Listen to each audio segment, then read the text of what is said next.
Okay, so let's keep looking at this scene between Mercutio and Tybalt. So again, they just keep fighting and harassing each other. Men's eyes were made to look and let them gaze. I will not budge for no man's pleasure I. Like he says, look, because Benvolio was like, dude, people are going to see you getting in a fight. By the way, the prince, it's the police captain in the movie, has forbidden them from fighting, and anybody who fights is going to get punished severely. So Benvolio was like, don't fight. If people see you fighting, we're all going to get in trouble with the police captain, or in the play, it's the prince. But the point, it's Captain Prince in the movie.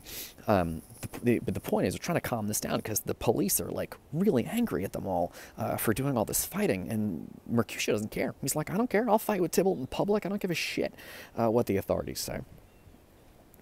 Tybalt said, well, peace, and Romeo shows up. And Tybalt says, well, peace be with you, sir. Here comes my man. Because Tybalt's been harassing Mercutio, but the reason he came here was to fight with Romeo, and now Romeo arrives.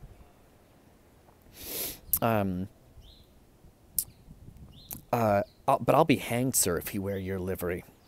Man, Mary, go before in the field. He'll be your follower. Your worship may, in that sense, call him man.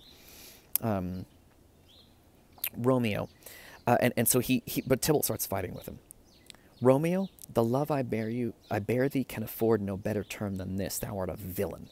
He insults him. It's a very insulting thing to say, to call him a villain. The word villain has an interesting sort of history. We use the word villain nowadays to mean like a bad guy, like a supervillain in a movie is the bad guy in the movie. But the V-I-L-L in villain is the same V-I-L-L in village. Which means it means low class or low born, and of course rich people will use it to mean low class, low born, therefore bad. And nowadays we use it to mean bad. But villain originally meant like low class, and so he's insulting Romeo by calling him a villain. And Romeo does something really interesting. Romeo says, Tybalt, the reason that I have to love thee doth much excuse the appertaining rage to such a greeting. Villain am I none, therefore farewell. I see thou knowest me not. The reason that I have to love thee outweighs the fact that you just called me a villain. Because normally you call me a villain and I have to beat you up. That's what Romeo is saying. Because this is right. Tybalt is insulting him in public because he's trying to pick a fight. Because he wants to fight because he's mad Romeo came to the party and he wants to kill him. And so he's picking a fight with him. And he calls Romeo a villain and he expects Romeo to say, I'm no villain. I will kill you for saying that about me. Then they can get in a fight and then Tybalt can kill him and it's, that he's got an excuse to kill him. He can say, well, I was just defending myself because, Romeo attacked me, but like he's picking a fight with him. What's interesting about this scene is that Romeo doesn't let himself get mad. And he says something really interesting, Romeo. He says, the reason I have to love thee doth much excuse the appertaining rage to such a greeting. Meaning, normally I would get angry if you called me a villain, but I actually have a lot of reasons to love you. And so I'm gonna, obviously you don't know who I am, so I'm just gonna walk away. That's humiliating. It's humiliating. Somebody just insulted you in public. You're supposed to, in this culture, defend yourself with violence. And Romeo doesn't. He says, because he says, the love I have for you, the love I have for you, the reason that I have to love thee doth much excuse the appertaining rage to such a greeting. Why does he love Tybalt? Because Tybalt is his family now. He just married Juliet. Tybalt is Juliet's cousin, which means Tybalt is Romeo's cousin-in-law. And if he's Juliet's family, then he's Romeo's family, because Romeo just married Juliet. Now, Tybalt doesn't know that Romeo and Juliet are married. Mercutio doesn't know either. Benvolio doesn't know. Nobody knows. This is secret. They just got married in secret with Friar Lawrence. But he says, right, the reason I have to love you, I'm not going to fight with you. And this is the crux of the scene. This is what makes this a really interesting and kind of fascinating moment in Shakespeare, is that Romeo is essentially, we talked in Macbeth about toxic masculinity, right? This need for men to prove themselves through violence. Romeo and Juliet is about toxic masculinity too. All the young men who are killing each other for no fucking reason. The two families are fighting. Why are they fighting? Nobody even says. I don't think they know. They're just fighting because they think it's cool to fight. This is a moment where Romeo attempts to resist toxic masculinity. He is saying, no, I will not fight thee. Instead of hate, love. You're my family now. Tybalt has no idea what he's talking about because he's shocked that Romeo would say, I love you. Because he doesn't know why.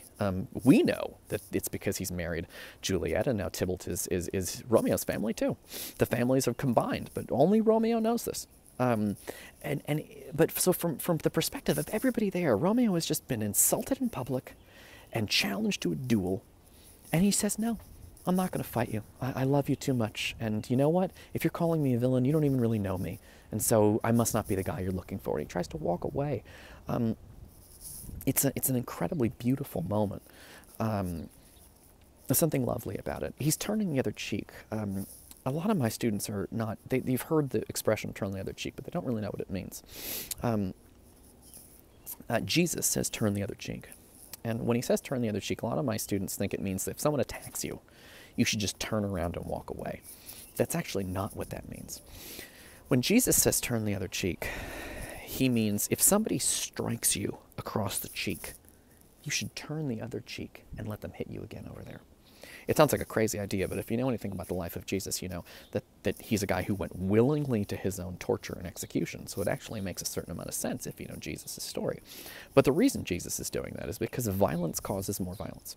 If I attack you and get revenge, if I attack you, then you got to attack me to get revenge. And then I got to attack you to get revenge because you attacked me, and then you got to attack me because I attacked you, and back and forth and back and forth and back and forth and back and forth forever. Until you get in a situation like the Capulets and the Montagues, where these two families have been trying to murder each other forever, and actually they don't even know why. That's pointless violence. Here is a moment where Romeo, inspired by Juliet's love, which is not unlike Jesus' love, an infinite love, she calls it, which is the same kind of love that Jesus talks about in the Bible. He's inspired by an infinite love of Juliet, just like a Christian would be inspired by the infinite love of God or Jesus or something, to practice nonviolence. And he says, you know what? I don't hate you, I love you, because you're my family. And so I'm not going to fight with you. And it's a radical attempt to get away from the tortured masculinity that has ruined so many people's lives. Now, of course, you've read this play and you know what happens next. You've seen the movie or you've read the play, and it doesn't go well. Romeo can't resist these impulses for long, but he tries. And I told you Juliet's smarter than Romeo, and this is the scene. Romeo attempts to be inspired by Juliet to live for love instead of toxic masculine violence. And he really tries, and he fails. We'll talk about it next time. Romeo and Juliet, everybody.